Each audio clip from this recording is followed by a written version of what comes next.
असल में जब जनता कर्फ्यू लगा था और पहला पार्थिव शरीर जो मिस्टर मेहता साहब का था, उनका अग्निदाह करने के लिए हम लोग यहाँ की एक उमरा शमशान भूमि में गए और पहला अंतिम संस्कार किया। जब यहाँ पे डेड बॉडी वो हस्बैंड की निकली, बाद में उसके वाइफ की भी निकली, उसके छोटे छोटे 2 बच्चे थे, नेगेटिव थे, बच गए। तो ये बच्चों का क्या होगा, वो मेरे को थोड़ा लग गया था दिल में।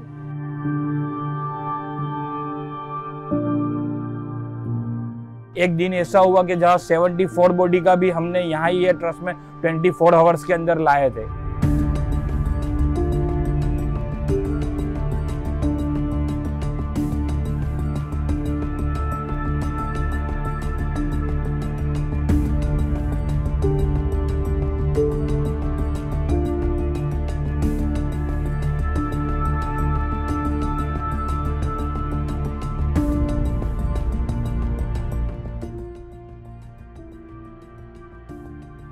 असल में जब जनता कर्फ्यू लगा था, उस दिन पहली डेड बॉडी मिस्टर मेहता साहब की हुई थी। महावीर हॉस्पिटल हमारे सूरत शहर में है। उसके बाद WHO की गाइडलाइन के एतबार से हमें PP किट पहनाई गई और पहला पार्थिव शरीर जो मिस्टर मेहता साहब का था, उनका अग्निदाह करने के लिए हम लोग यहाँ की एक उमरा शमशान भूमि है, वहाँ पहले सूरत महानगर पालिका की टीम के साथ गए और पहला अंतिम संस्कार किया। हमने डेड बॉडियों का निकाल लगातार एक के बाद 24 घंटे काम करते थे और देर करीबन 40-35 डेड बॉडियों के आस करीबन रहती थी। तो हम उसका पूरा उसके धर्म के साथ उसका जो भी क्रियाक्रम है वो करते थे। दूसरी वेव के टाइम पे भी इतना, इससे थोड़ा ज़्यादा था स्टार्टिंग में।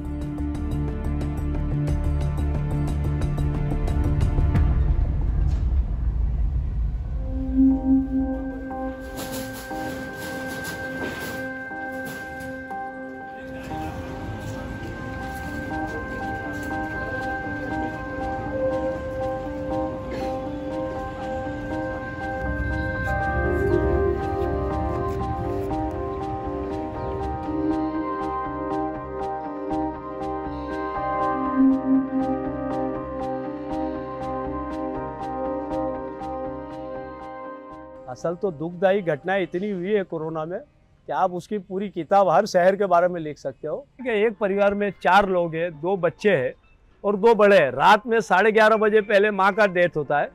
उसका अंतिम संस्कार करके हम लोग 1 बजे वो बच्चों को घर छोड़ते हैं उनके पति के बाप के साथ, और रात को 4:30 बजे उनके पिता का भी इंतकाल होता है। कोविड के अंदर ही होता है।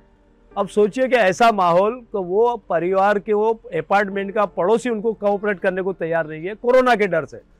उस हालत के अंदर उन 2 बच्चों को कैसे अकेले रखना, उनको कैसे जीवन में आगे सुख देना या उनको खुशहाल रखना, वो हमारे समझ के बाहर बात था।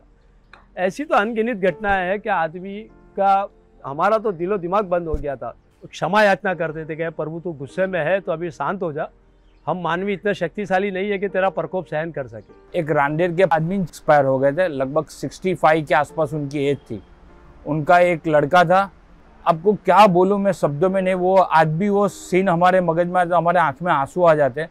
सल्लंग उसको हॉस्पिटल से फ़ोन, सल्लंग उनके कांटेक्ट में थे, उसने फ़ोन रिसीव करना बंद कर दिया और इतना घबरा गया कि मेरे फादर ऐसे एक्सपायर हो गए, तो अब हम जाएंगे और हम कैसे इसका अंतिम विधि करेंगे। और हमारी हिम्मत नहीं, हमारे इतना वहाँ के एरिया में और वहाँ के घर के सदस्य और उसके मोहल्ले में इतना डर बैठ गया कि तुम इसका अंतिम विधि भी करने जाओगे तो तुमको भी ये चेप लग सकता है और तुमको भी कोविड होगा और हमारे यहाँ एरिया में भी आ जाएगा। वो डर से वो अंतिम विधि करने नहीं आए। 3 दिन तक कोल्ड स्टोरेज के अंदर वो बॉडी रही। से एक किस्सा ऐसा हुआ था कि घर के लड़के नहीं आए थे, लड़की आके ससुराल से आके उन्होंने अंतिम विधि की थी।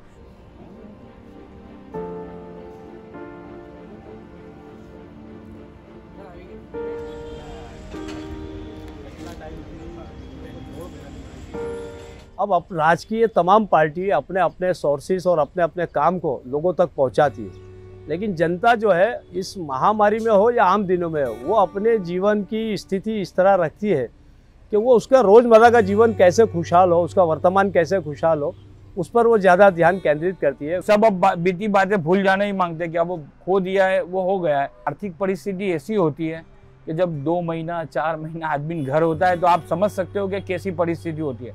अब उसका आदमी चला भी गया है, दिक्कत भी है, पर उसको अब पैसे कमाने के लिए बाजार में तो उतरना पड़ेगा ही ना, उसको रास्ते पे उतरना पड़ेगा। उसका बिजनेस है, उसका सब जो भी है, उसका लाड़ी गल्ला से लेकर के बड़ा उद्योगपति होगा, उसको भी उसके हिसाब से प्रॉब्लम होता ही है। पर वो आना ही आना है उसको, ये माहौल में जो जिंदा है उसको तो काम करना ही है।